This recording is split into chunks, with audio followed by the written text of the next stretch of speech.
Il est 17 h au collège de Saint-Léonard. La sonnerie annonce la fin de la journée. La plupart des élèves rentrent chez eux. Mais pour une soixantaine d'entre eux, chez eux, c'est ici, au collège, au moins pendant l'année scolaire.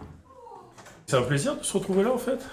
Oui, c'est un plaisir, on est entre amis, c'est pas pareil, c'est une maison, mais différente. On a plus l'impression d'être chez soi, mais d'une autre manière.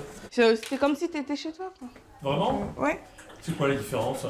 Franchement, la différence, c'est juste que tu vois pas tes parents et voilà, sinon après l'école, c'est normal, tu vas en cours, tu reviens, tu fais tout normalement, sinon c'est bon. C'est valable pour vous, allez, on y va. 18 h, c'est l'heure de descendre travailler. Un moment privilégié, car ici les élèves bénéficient d'un programme d'internat de la réussite.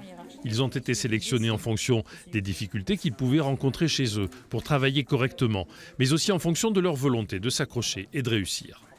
Donc le titre, c'est « Des territoires ». Des moyens supplémentaires ont été dégagés pour les accueillir et les aider à progresser. Chaque soir, des professeurs volontaires vont les accompagner dans leur travail, du temps et une attention qui font toute la différence. Je savais que si je restais chez moi, j'aurais pas le temps j'aurais très peu le temps de travailler, donc j'aurais été obligé, ça me faisait coucher, je pense, très tard. Donc avoir un rythme très élevé, donc je pense que j'aurais pas... Scolairement, je pense que ça aurait pas suivi, je pense. T'essayes de reformuler la question avec tes propres mots. Petit à petit, la confiance s'installe et les progrès apparaissent. À l'époque, je travaillais pas trop, quoi, donc... en venant ici, j'ai vu que je travaillais plus, mieux, quoi. Bon, et c'est pas un peu dur d'être loin de chez soi? Si, parce que du coup, il y a tes parents qui te manquent, mais après, avec l'habitude, c'est bon, quoi. Mais après, elles te manquent toujours, mais sinon, ça va aller. L'an dernier, à Saint-Léonard, 2 professeurs avaient accepté de faire des heures supplémentaires pour aider les élèves de l'internat. Ils sont 11 cette année. On peut être surpris, par exemple, par un élève dont on était persuadé qu'il ne travaillait pas. Et en fait, on se rend compte que si. Il travaille, il fait les efforts nécessaires, et cependant, le problème de méthodologie va faire que, ou bien le stress lié au professeur à la situation de classe, vont faire qu'il ne va pas pouvoir retransmettre et retranscrire ses apprentissages. Internat d'excellence ou internat de la réussite.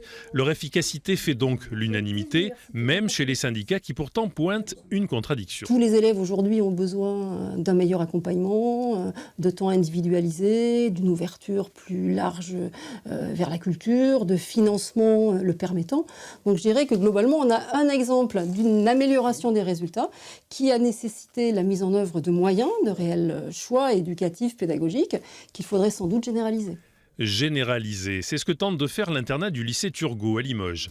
Ici, cette année, les financements spécifiques prévus initialement pour les internats de la réussite ont disparu.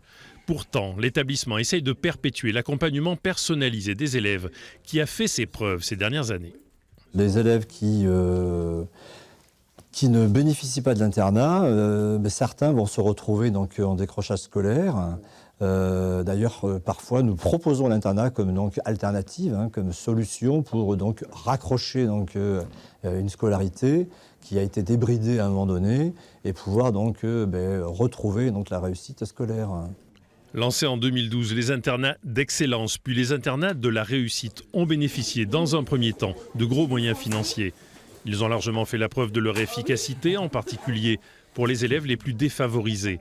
Aujourd'hui, le dispositif tend à se diluer, les moyens à s'amenuiser, alors que des milliers de jeunes sont encore volontaires pour en bénéficier.